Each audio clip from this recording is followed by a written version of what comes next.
വന്നിട്ടുണ്ട്, വലിയ തോതിലുണ്ട് അല്ലേ? ഇപ്പൊ ജൈവ കൃഷിക്കൊക്കെ വലിയ പിന്നെ ഇത് കൊടുത്തിട്ടുണ്ട്. രാസവളങ്ങൾ ഇട്ടിട്ടും മണ്ണില് വിളയുന്നില്ല. അപ്പൊ ഈ രണ്ട് കാര്യം, ഒന്ന് ലാഭദായക വില എന്നുള്ള ഉത്പാദന ചെലവിനനുസരിച്ച് വിലയും, ഒന്ന് ആധാരിത കൃഷി. ഇതാണ് ഇപ്പൊ കാർഷിക മേഖലയുടെ ഉയർത്തിക്കൊണ്ടുവരിക, കർഷകരുടെ സുരക്ഷ. ഇതാണ് കിസാൻ സംഘിന്റെ പ്രവർത്തനം.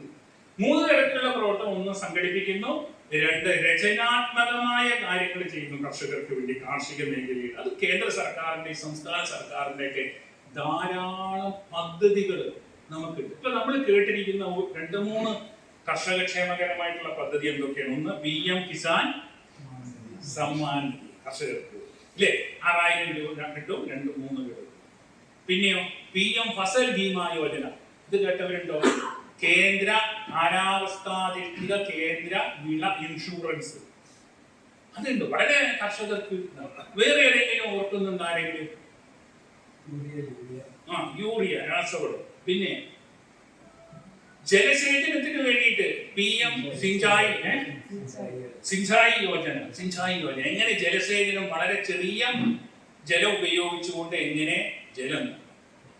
PM പിന്നെ മണ്ണ് സോയിൽ ഹെൽത്ത് കാർഡ്.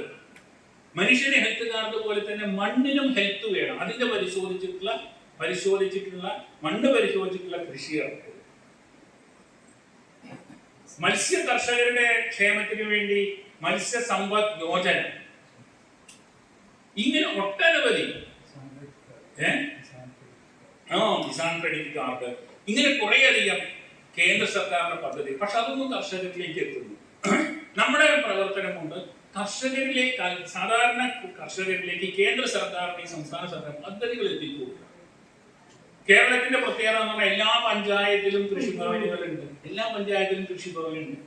ഇപ്പൊ ഇനിയും അന്യം നിന്ന് പോവാത്ത കർഷകരുടെ സംരക്ഷണം ആണ് ഒന്നാമത്തെ ഘടകം. ഇനിയും അന്യം നിന്ന് വേറെറ്റ് പോവാത്ത കുറച്ച് കർഷകരുണ്ട്, കാർഷിക മേഖലയിൽ പ്രവർത്തിക്കുന്നവരും.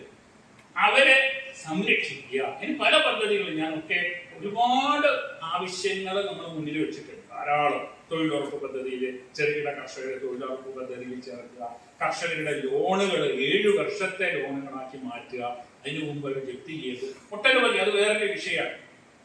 ഇപ്പൊ കർഷകക്ഷേമകരമായിട്ടുള്ള കാര്യങ്ങൾ അവർക്ക് എത്തിച്ചു കൊടുക്കുക. അതാണ് നമ്മുടെ പ്രവർത്തനത്തിന്റെ ഒരു രചനാത്മകമായ പ്രവർത്തനം. കാർഷിക മേഖലയിലേക്ക് ആളുകളെ താല്പര്യം ഉണ്ടാക്കുക. നമ്മുടെ വാക്ക് തന്നെ. എന്നോട് അച്ഛൻ പറഞ്ഞു, 10ാം ക്ലാസ് തോറ്റാൻ ഹൈക്കോർട്ട് എടുത്തത്. 10ാം ക്ലാസ് തോറ്റാൽ കൃഷിക്കാരനാക്കുന്ന ഹൈക്കോർട്ട് എടുത്തത്. എന്റെ അമ്മാവൻ എന്നോട് പറഞ്ഞതാ. പഠിക്കുന്നില്ല എന്നൊക്കെ പറഞ്ഞപ്പോ അച്ഛനും അമ്മാവനും എന്റെ വീട്ടിൽ വെച്ച് സംസാരിച്ച